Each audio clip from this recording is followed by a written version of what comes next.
Hi, so welcome to the final video here in the ball rigging video series. We're at the final step of our rig, and that is the custom scripts that are going to be assigned to the actual ball itself. That'll give us the ability to quickly reset the tail and everything like we talked about in the first video.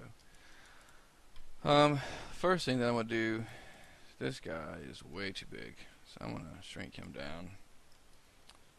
And we could even turn off the box if we wanted to, because that's the only thing we need to define. That's the whole point of that thing, was to find the center point of the circle. And we have that now. Alright, so let's go ahead and take a look-see at what the code's going to look like. This will be pretty similar to what we've looked at in the last video series with the Ninja Bud, but we'll go ahead and I'm going to go ahead and walk you through this anyway. So go Maxscript, new script, and first thing we're going to do, just like before, we need to define the attributes that we're going to add. We do that by, I'm going to hit BC equals attributes, and we'll go ahead and just call this ball cons for ball controls. Spell it out if you want to, it doesn't make a difference. And let's get our open and close parentheses, get a couple lines here and tab inside.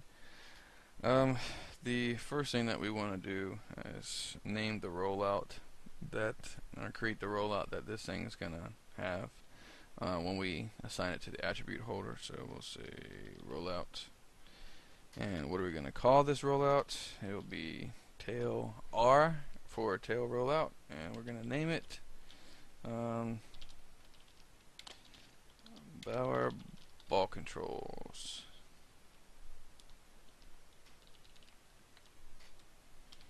End quotes. Again, open and close parentheses, and let's get some space.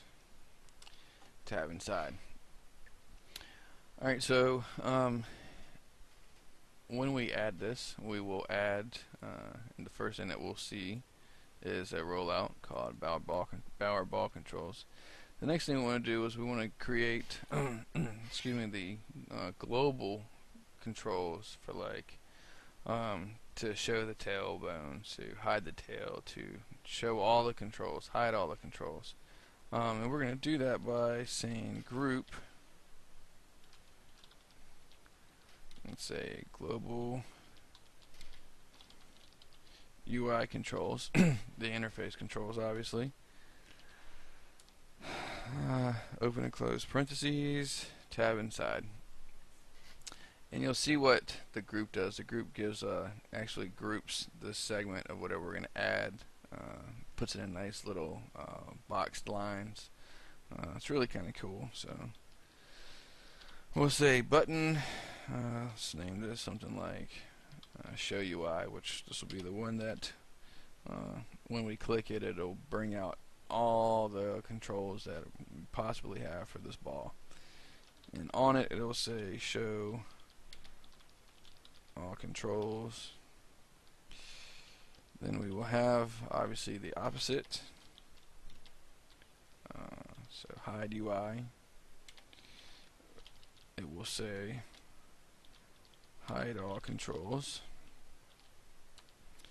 We will get another button that says show tail.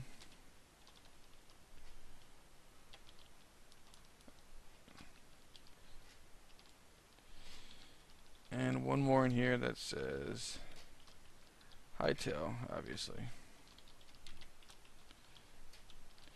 Alright.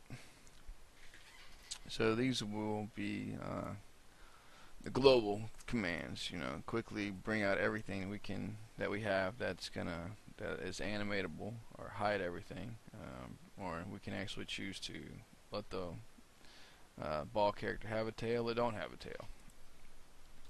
Pretty simple. So let's get another group, and these will be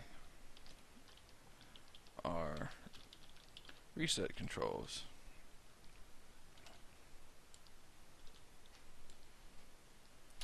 And in here we're going to have some more buttons. And I'm going to say this button is going to be called R_everything for reset everything. We're going to have a button for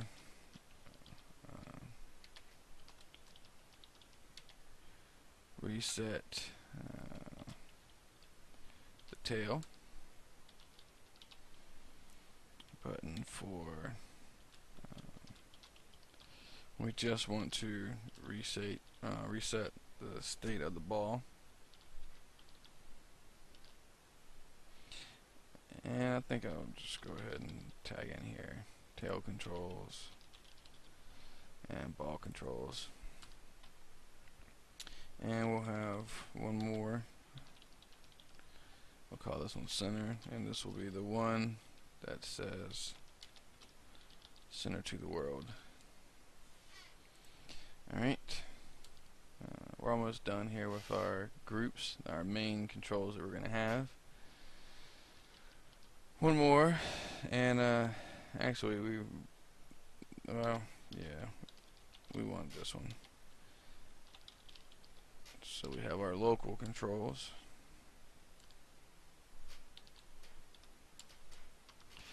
And this will, in here, these will be where we can, because these are like, show the whole tail, show all of, the inner controls, whatnot. There's still some other things that we can get picky on.